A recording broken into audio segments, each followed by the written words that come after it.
Before starting testing with FUELSTAT, adhere to internal policies on using PPE when handling fuel. Nitrile gloves and safety eyewear are generally recommended.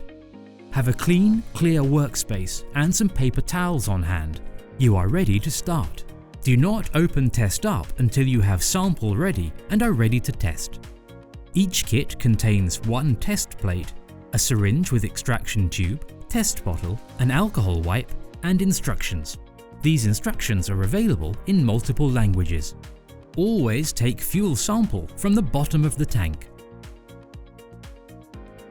It is important that sample points and sampling equipment are clean and to use a new sample container for each test to help minimize risk of cross-contamination. When cleaning a sample point, or if required to reuse a container, make sure they are thoroughly cleaned before use with a 70% alcohol wipe or equivalent and leave to dry. HDPE containers are often favoured for use with fuel samples, but to clearly show each step of the process in this video, we will be using clear plastic containers and a fuel substitute. Take a 1 litre sample of fuel, swirl the fuel in the container, then leave the sample to settle for 12 to 15 minutes. The FUELSTAT test can be conducted with a free water phase sample, minimal free water and fuel phase sample, or fuel phase only sample. It is always advisable to conduct FUELSTAT test as soon as sample has settled. It is always better for more accurate results to test the free water phase if possible through a generous water sample. Push the extraction tube onto the end of the syringe as shown, then use syringe to extract 15 ml of free water from a fuel water sample.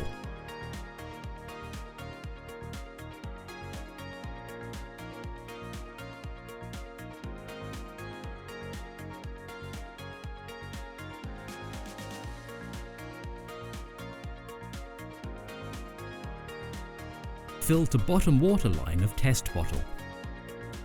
Where there is only minimal free water evident, do not worry if water sample will not reach bottom water line. Transfer the free water that can be seen into the test bottle. Then reinsert the syringe to extract fuel from near the bottom of the sample to top up the test bottle to the top fuel line. You will require approximately 150 ml of fuel, which is 6 full syringe extractions.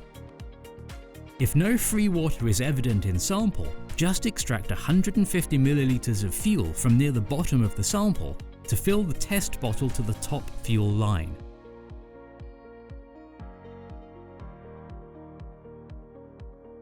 Now, tighten the dropper cap onto the test bottle and shake for 5 seconds. Invert test bottle 45 degrees for approximately 90 seconds to allow the blue fluid to settle out in the shoulder of the bottle. Please note that for a free water phase only test, the blue fluid will not separate out. Now fully invert the bottle and keep the bottle inverted at all times. To ensure that no fuel is trapped in the nozzle of the test bottle, place 4 drops onto a tissue to help ensure that only the blue liquid is transferred onto the FUELSTAT test plate. Do not turn the bottle from pointing down to pointing up until the test is completed. If you do turn bottle over by mistake, then repeat the previous steps, shaking the test bottle once more, inverting 45 degrees to let blue fluid settle again, and place 4 drops onto a tissue before continuing. Place 4 drops into each well. It is important to never let any fluid enter the viewing panes. This may ruin the test.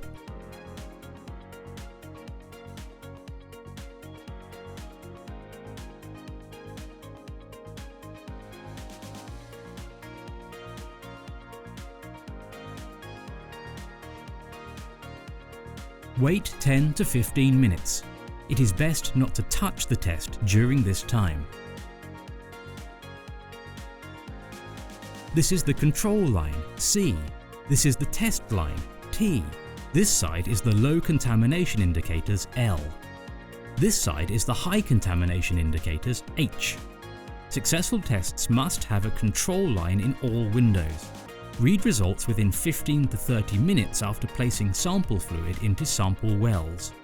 Results are determined by either lines forming or being absent on the low side or on both low and high.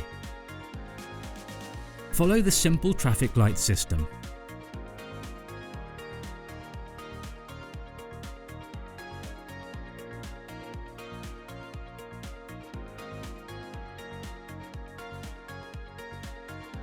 All 12 lines forming is green. This is negative contamination.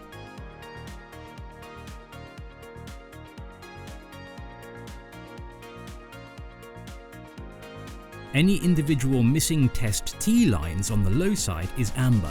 This is a moderate contamination.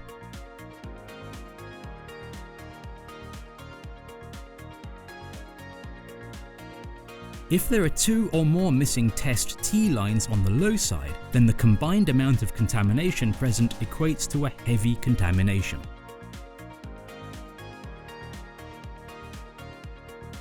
Any missing test T lines on the high side is red. This is a heavy contamination. This is in line with IATA and JIG guidelines. It does not matter if some lines are fainter. A line means no low or high contamination. If any red control line C has not formed or is blue, the test is invalid. To summarize, all 12 lines means green, negative. Individual lines missing on low side mean amber, moderate. Any lines missing on high side or 2 or more lines missing on low side means red, heavy. Always remember help is at hand. Email info@canidia.com.